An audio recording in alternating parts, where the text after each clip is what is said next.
Il est 12h45 sur Bénin Business 24. Bonjour et bienvenue dans le journal de ce mercredi 12 février 2020. Voici les titres. Pas de coronavirus au Bénin. Des mesures préventives sont désormais prises pour éviter que cette épidémie entre sur le territoire béninois. Un dispositif de détection et d'isolement de tout potentiel cas est installé à l'aéroport Cardinal Bellandé-Gantine au Cotonou. L'épilepsie, une maladie neurologique qui se manifeste par une activité anormale du cerveau. Elle touche environ 50 millions de personnes dans le monde. Les causes sont dans certains cas génétiques, mais très difficiles à identifier. Le henné, il est utilisé depuis des années pour ses multiples bienfaits. C'est une plante qui est surtout utilisée dans la cosmétique. Une esthéticienne nous en parle dans cette édition.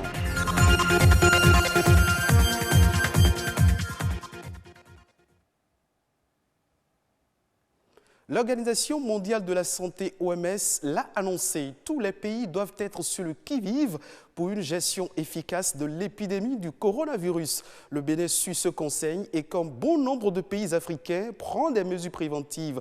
L'aéroport Cardinal Bellandé-Gantine de Cotonou se dote de matériel pouvant permettre la détection et l'isolement de tout potentiel cas. La présentation des dispositifs s'est faite ce mardi. Une équipe de la rédaction nous donne plus de précisions. Au grand mot, les grands remèdes, l'aéroport Cardinal Bellandé-Gantine prend ses précautions face à l'ampleur de l'épidémie du coronavirus. Ici, tout passager doit désormais se plier à de nouvelles mesures de sécurité lorsqu'il quitte le tarmac pour le hall d'arrivée. Ces caméras ont été placées là, en haut, pour permettre de récupérer tout de suite toute personne qui rentre. Ça fait deux choses. Il identifie la personne, voit si la température est très élevée, il le marque et montre immédiatement son image réelle aussi pour qu'on sache exactement qui c'est, et parce que les parties seront en rouge, les parties, le corps chaud, et puis l'autre partie sera en bleu ou d'autres couleurs. On a un dispositif assez discret pour ne pas créer une panique inutile. Au niveau de cet espace, donc, nous voyons passer les passagers dès leur entrée ici. Ils doivent pouvoir passer dans un rang. Et dans le rang, il y a également à la sortie là-bas, nous avons des scanners qui sont également installés. Tout le long du fil, nous avons installé des matériels de désinfection dont le dispositif est là pour qu'ils puissent se désinfecter. Et lorsqu'un cas de fièvre est détecté, on oriente le porteur vers cette salle de tri. Quand le signalement et les soupçons sont confirmés, le sujet est réorienté.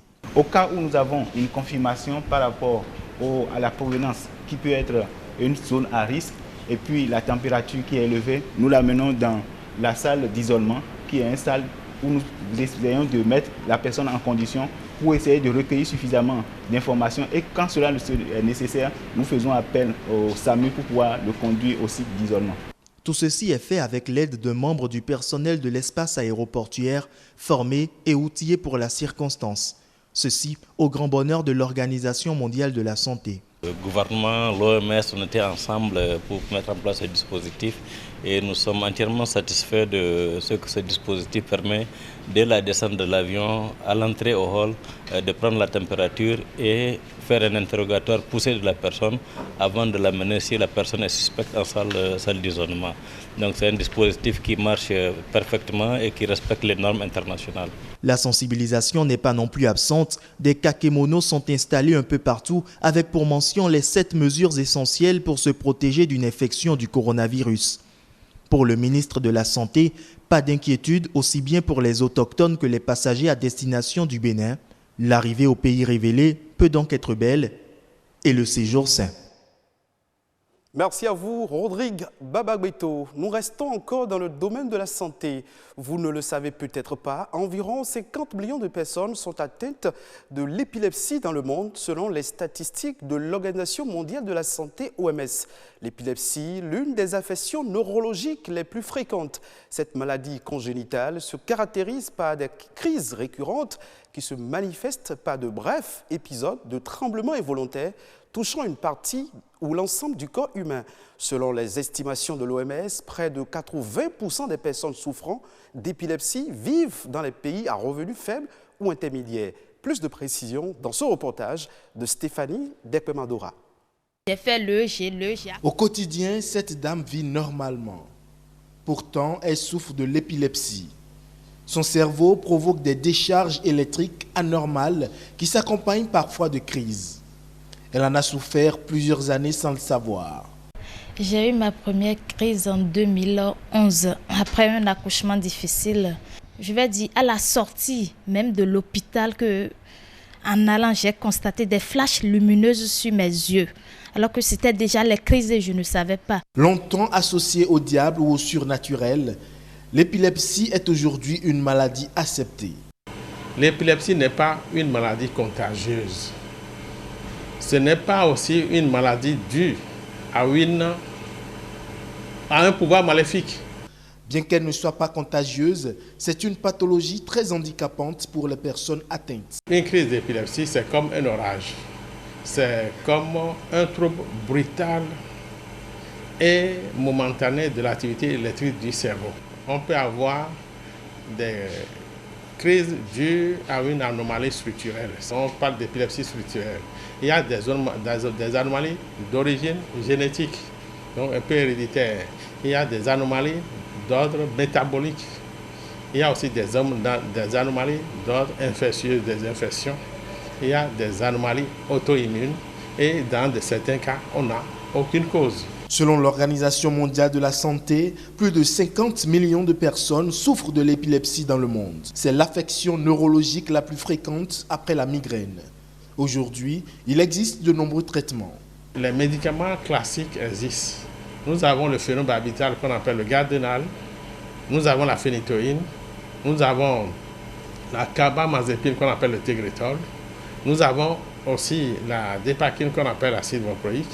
Il y a des épilepsies qui peuvent, avec le temps sous traitement, disparaître complètement. D'autres vont traîner et vont disparaître petit à petit. Si tu suis correctement ton traitement, tu serais définitivement guéri. Et moi, j'en ai la preuve. Aujourd'hui, je prends 2 produits tous les soirs parce que j'ai eu satisfaction. Je ne fais plus les crises. Je suis à l'aise, je suis bien. Avant, je prenais 4 par jour. D'autres vont résister pendant 2 à 3 ans. Il y aura toujours des crises. Et finalement, on parle d'épilepsie pharmacorésistante. Dans les épilepsies pharmacorésistantes, on fait appel à la chirurgie. Quelle que soit la gravité de l'épilepsie, avec un traitement, il est possible de vivre sa vie sans avoir à se cacher.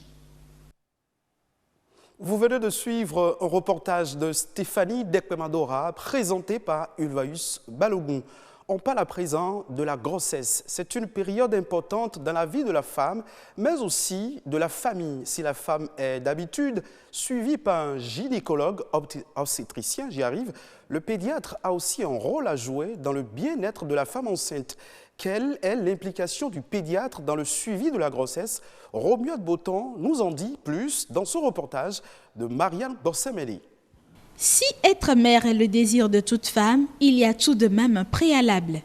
Quand survient la grossesse, il faut un suivi. Le suivi de la grossesse, c'est une précaution qu'il faut prendre depuis la conception. Sinon, je disais même avant la conception, pendant la conception, jusqu'à mener une grossesse à terme par les spécialistes de la santé, afin que l'enfant naisse en bon état, vivant, viable et qui puisse grandir sans malformation.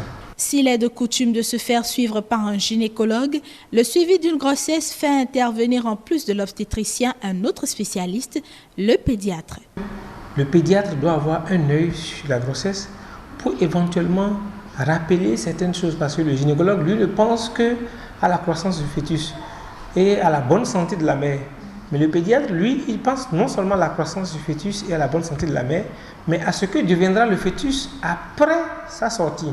Un pédiatre doit voir au moins la maman enceinte au moins 2 fois au milieu de la grossesse pour s'assurer que si par hasard il y a des anomalies, qu'avec ces anomalies, l'enfant est capable de pouvoir survivre et s'intégrer dans la société. La deuxième fois que la maman doit voir le pédiatre, c'est dans le dernier trimestre.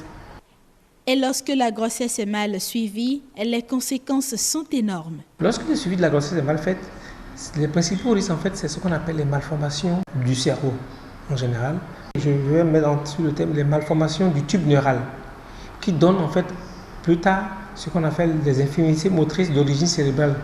Et donc cet enfant va naître apparemment bien portant, et puis au cours de son développement, comme une malformation qui est déjà là, la malformation va commencer par progressivement se mettre en place. Ces malformations peuvent toutefois être évitées avec quelques mesures.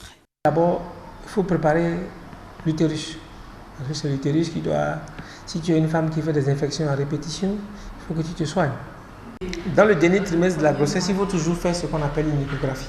Avec le gynécologue, toujours faire une échographie pour voir s'il n'y a pas de malformation déjà là et pour voir s'il n'y a pas de possibilité de pouvoir rattraper quelque chose. Deuxième chose, il faut que le pédiatre voit pour dire s'il y a une malformation, qu'est-ce que je peux faire? Et la dernière chose qu'il faut faire et qu'on ne fait pas souvent sous nos cieux, c'est de faire ce qu'on appelle un prélèvement vaginal.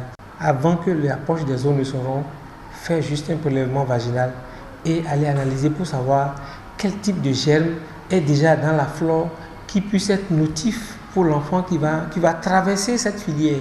L'enfant est le socle de la famille et de la société. Pour son bon développement et pour le bien de tous, un bon suivi de la grossesse par le tandem gynécologue-pédiatre est de mise. Le henné est un arbuste dont les feuilles réduites en poudre prennent une couleur rouge orangée, servant de teinture pour les cheveux et utilisé aussi dans la cosmétique. Cela fait déjà quelques années que ce produit naturel envahit les salons de coiffure et d'esthétique pour se faire une jolie couleur auburn. Fleur Tchétémé est esthéticienne. Elle revient ici sur les bienfaits du henné. Il y en a plusieurs sortes de variétés de henné, ça dépend des pays. Ici, au Bénin, on utilise le marron, le noir, le rouge. Dans d'autres pays, ils utilisent aussi le cuivre et aussi une couleur qui tend vers un peu le or. Donc, le plus utilisé ici, en Afrique et surtout particulièrement chez nous, au Bénin, c'est le marron, le noir et le rouge. Quand on dit henné, on dit beauté. Et qui dit beauté dit femme. Et henné peut s'utiliser sur le corps, sur les cheveux, sur les sourcils, sur les ongles. Il y a les synthétiques, il y a le naturel. Mais peu importe que ce soit le naturel ou le synthétique, ça s'utilise sur les cheveux, sur le corps, sur les sourcils, sur les ongles et sur certaines parties du corps pour juste embellir. Pour le henné, sur les cheveux, ça dépend. Tout dépend d'abord de la composition. Si c'est juste pour nourrir, hydrater, embellir et donner du tonus à vos cheveux, ça dépend de la composition. Pour une teinte de cheveux, par exemple, je prends pour un cuir chevelu qui n'est pas assez touffu, qui est terne, on peut l'utiliser en nez, si c'est le naturel, avec un peu de citron et avec les huiles essentielles et certaines huiles pour pouvoir nourrir, colorer et embellir de profondeur. Si ce n'est pas pour colorer les cheveux, vous pouvez utiliser ça sous forme de bain comme masque pour les cheveux. Le beurre de karité, le henné naturel avec quelques huiles essentielles et huile pour hydrater et nourrir le cuir chevelure. Ça embellit les ongles parce que ça colore naturellement les ongles, ça hydrate les ongles, ça évite le dédoublement. Et aussi, ça donne de la résistance, du tonus pour que les ongles ne se cassent plus, surtout pour les ongles qui sont très fragiles. Il n'y a aucun inconvénient, surtout quand c'est le henné naturel. Contrairement au tatouage artificiel, le henné n'est pas indélébile. C'est sans effet secondaire. Hors de nos frontières, en Namibie, l'audiovisuel public semble plus fébrile que jamais. Le radiodiffuseur public affiche depuis plusieurs mois une santé financière déplorable. Pourtant, la Namibie est l'un des pays africains ayant achevé sa migration vers la radiodiffusion numérique censée réduire les charges et offrir de nombreux moyens de monétisation du contenu. Pour le radiodiffuseur public, il n'y aurait plus aucun décodeur disponible dans les points de vente. Dans le même temps, aucune entreprise locale ne serait en mesure de réparer les décodeurs endommagés. Ces difficultés auraient conduit de nombreuses chaînes accréditées pour diffuser sur la plateforme de TNT locale à plutôt diffuser chez les opérateurs de télévision payantes, ce qui a fortement réduit l'attractivité du contenu proposé sur la télévision numérique namibienne. Ce sera tout pour le 1245 de Bénin Business 24. Merci de nous avoir suivis. Très vite.